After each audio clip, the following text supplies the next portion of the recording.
ہم وہی آخری لوگ ہیں 1950 سے 1999 میں پیدا ہونے والے ہم خوش نصیب لوگ ہیں، کیونکہ ہم وہ آخری لوگ ہیں جنہوں نے مٹی کے بنے گھروں میں بیٹھ کر پریوں کی کہانیاں سنی، جنہوں نے لالٹین کی روشنی میں کہانیاں بھی پڑھی، جنہوں نے اپنے پیاروں کے لیے اپنے احساسات کو خط میں لکھ کر بھیجا، جنہوں نے ٹاٹوں پر بیٹھ کر پڑھا، جنہوں نے بیلوں کو ہل چلاتے دیکھا۔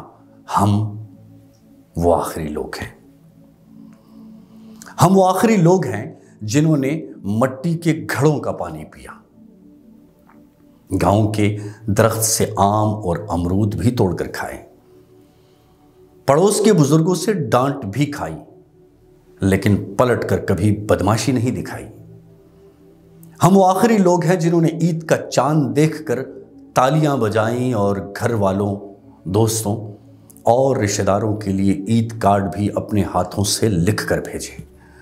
ہمارے جیسا تو کوئی بھی نہیں، کیونکہ ہم گاؤں کی ہر خوشی اور غم میں ایک دوسرے سے کندھے سے کندھا ملا کے کھڑے ہوئے۔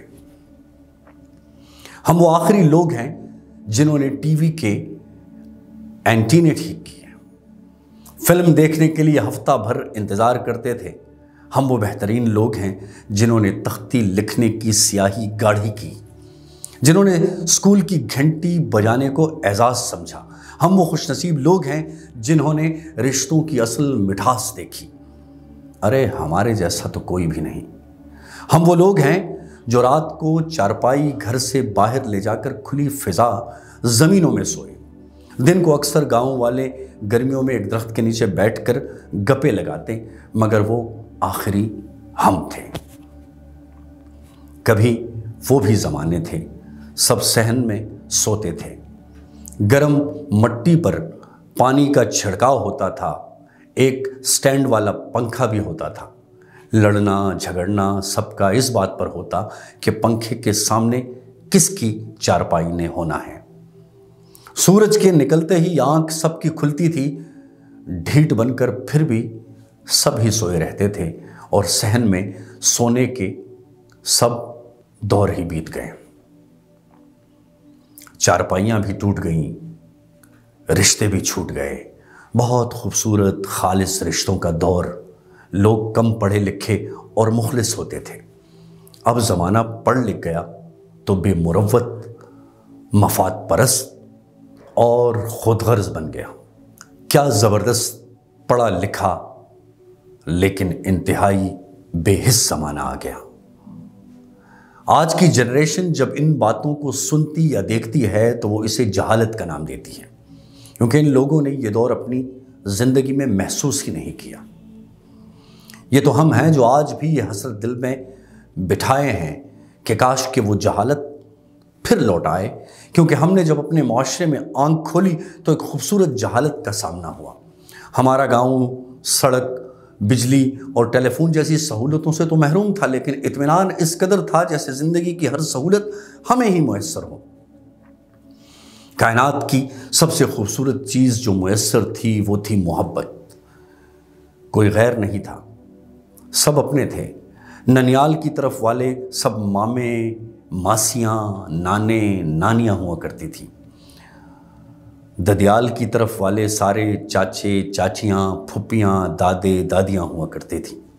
یہ تو جب ہمیں نیا شعور ملا تو معلوم پڑا کہ وہ تو ہمارے چاچے مامے نہ تھے، بلکہ دوسری برادریوں کے لوگ تھے۔ جب کسی کی شادی ہوتی تو دلہے کو تو مہندی لگی ہوتی تھی، باقی گھر والے بھی جیسے مہندی لگائے ہوں، کیونکہ باقی جاہل خود آ کر کام کرنا شروع کر دیتے۔ اتنے پاگل تھے کہ دوسرے کے بچوں کی خوشی ایسے مناتے تھے جیسے ہماری اپنی ہی اولاد ہو۔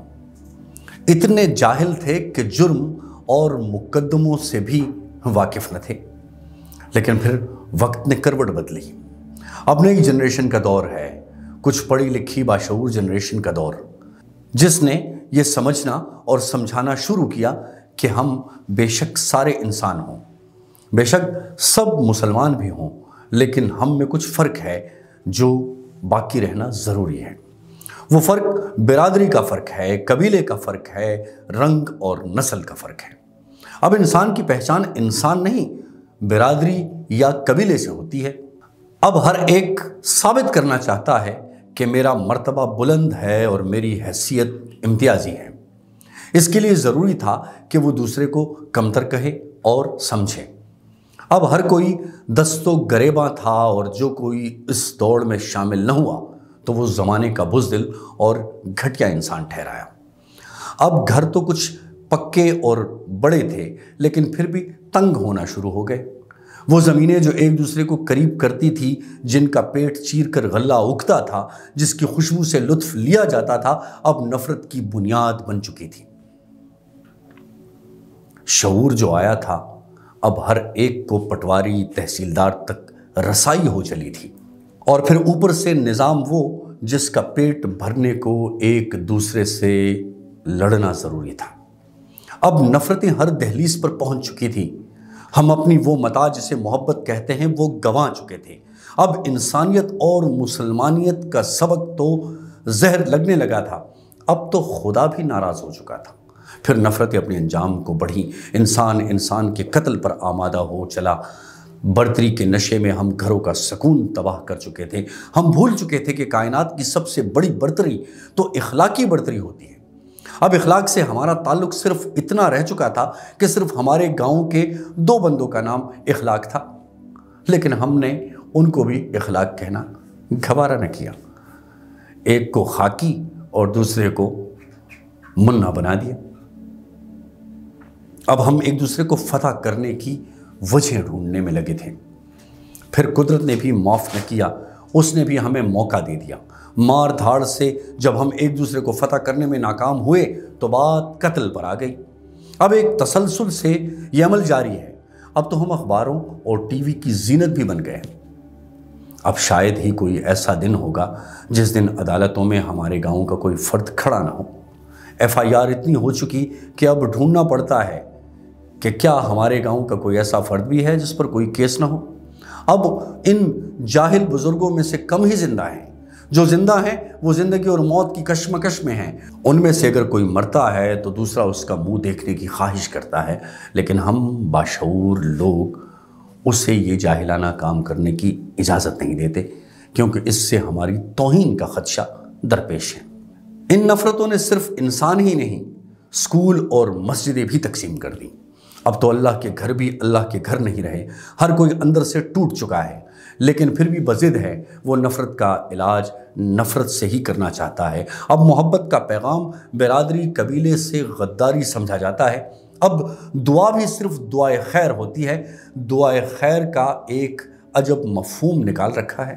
ایک دوسرے سے نفرت کا اظہار کر کے اس کے ساتھ مکمل بائیکاٹ کا نام دعائے خیر رکھ دیا گیا ہے۔ لیکن سوال یہ ہے کہ آخر کب تک؟ کیا ہی اچھا ہو اگر ہم آج بھی سنبھل جائیں، اپنے اندر کی ساری نفرتیں مٹا کر دوسرے کے حق میں دعا کرنے کی کڑوی گولی کھا لیں۔ پھر ممکن ہے اللہ بھی معاف فرما دے اور ہم اس نفرت کی آگ سے نکل آئیں، تاکہ کوئی بچہ یتیم نہ ہو، کسی اور کا سہاگ نہ اجڑے، کسی اور کی گود خالی نہ ہو، تاکہ ہم زندگی جیسی قیمتی نعمت کو جی سکیں، اس کائنات کے حسن سے لطف اندوز ہو سکیں، اپنی آنے والی نسلوں کے لیے ایسا ماحول پیدا کر سکیں کہ وہ شعور، عمل و کردار کی ان بلندیوں پر جائیں کہ وہ خوبصورت جہالت پھر لوٹ آئے جس نے انسانوں کو اعلیٰ اخلاق کے درجے پر کھڑا کر رکھا تھا۔ اور یہ سب تبھی ممکن ہے جب 2 چیزیں انسان کی ذات کا حصہ بن جائیں، ایک قوت برداشت اور ایک صبر۔ مجھے دیجیے اجازت، جہاں رہیں خوش رہیں، اللہ حافظ۔